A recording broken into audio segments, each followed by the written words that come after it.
సంవత్సరాల తరబడి ఎన్ని మందులు వాడినా మీ మోకాల నొప్పులు తగ్గట్లేదా? ప్రాణ పెయిన్ క్లినిక్ లో అత్యాధునిక చికిత్స.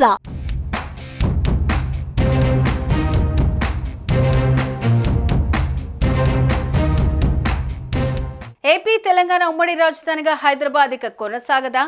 జూన్ 2 తర్వాత విభజన చట్ట ప్రకారం హైదరాబాద్ తెలంగాణకు మాత్రమే క్యాపిటల్ గా మారనుందా? అయితే విభజన చట్టంలోని అంశాలు నెరవేరాయా? షెడ్యూల్ ఆస్తుల పంపకాలు, కార్పొరేషన్ల విభజన, అప్పులపై లెక్కలు తేలాయా?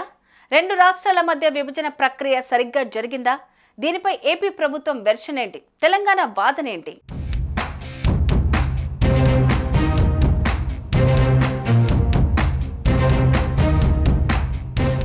జూన్ 2 తెలుగు రాష్ట్రాలకు అత్యంత ముఖ్యమైన తేదీ. ఎందుకంటే ఉమ్మడి ఆంధ్రప్రదేశ్ విభజన జరిగి జూన్ 2వ తేదీకి 10 ఏళ్లు నిండుతాయి. దీంతో రెండు తెలుగు రాష్ట్రాలకు ఉమ్మడి రాజధానిగా హైదరాబాద్ లేనట్లేనని తెలుస్తోంది. 2014 జూన్ 2వ తేదీన తెలంగాణ అపాయింటెడ్ డే సందర్భంగా ఏపీ తెలంగాణ ఉమ్మడి రాజధానిగా హైదరాబాద్ ను ప్రకటించింది అప్పటి కాంగ్రెస్ సారథ్యంలోని యూపీఏ ప్రభుత్వం. అప్పటి రాష్ట్రపతి ప్రణబ్ ముఖర్జీ దీనికి సంబంధించిన గెజిట్ నోటిఫికేషన్ ను జారీ చేశారు. 2024 జూన్ 1వ తేదీ వరకు ఉమ్మడి క్యాపిటల్ గా హైదరాబాద్ కొనసాగుతుందని ప్రకటించారు. ఇదే అంశాన్ని ఏపీ పునర్విభజన చట్టంలోనూ పొందుపరిచారు.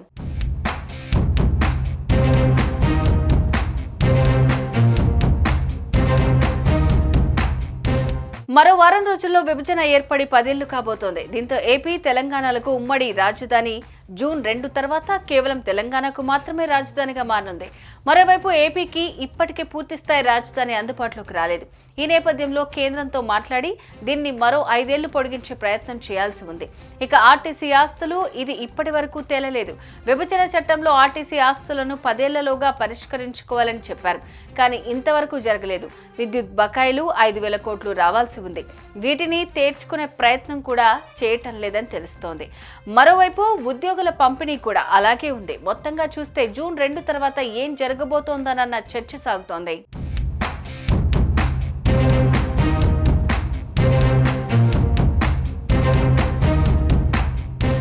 ఇంకొన్ని రోజుల్లో ఉమ్మడి రాజధాని గడువు ముగిసిపోనుంది. ఈ నేపథ్యంలో తెలంగాణలో ఏపీ ప్రభుత్వానికి చెందిన కొన్ని సంస్థలు ఏపీకి తరలి రావటం మొదలుపెట్టినట్టు తెలుస్తోంది. 2016లో 90% కార్యాలయాలు తెలంగాణ నుండి ఏపీకి మారాయి. తాజాగా జూన్ 2వ తేదీలోపు హైదరాబాద్లో ఏపీ ప్రభుత్వం తీసుకున్న భవనాలన్నిటినీ ఖాళీ చేయాలని తెలంగాణ ప్రభుత్వం నోటీసులు ఇచ్చిన నేపథ్యంలో ఏపీ ఈఆర్సీ కార్యాలయాన్ని కర్నూలుకు మార్చాలని నిర్ణయం తీసుకున్నారు. గతంలో ముఖ్యమంత్రి YS Jaganmohan Reddy judicial capital city అయిన కర్నూలుకు ఏపీ ఈఆర్సీ కార్యాలయాన్ని మార్చాలని ఆదేశాలు జారీ చేశారు. అంతేకాకుండా గత సంవత్సరం సీఎం జగన్ అన్ని భవనాలను తెలంగాణ ప్రభుత్వానికి అప్పగించాలని, కార్యాలయాలను ఏపీకి తరలించాలని జనరల్ అడ్మినిస్ట్రేషన్ డిపార్ట్మెంట్కు ఆదేశాలు జారీ చేశారు. దీంతో ఇకపై ఉమ్మడి రాజధానిగా హైదరాబాద్ లేనట్లేనని తెలుస్తోంది.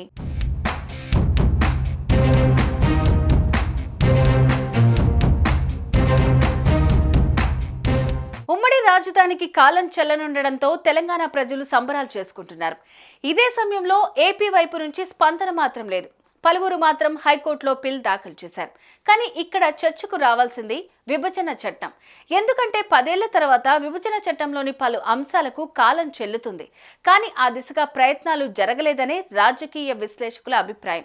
మరి జూన్ 2 తర్వాత ఏం జరగబోతోంది అన్నది సస్పెన్స్ గా మారింది.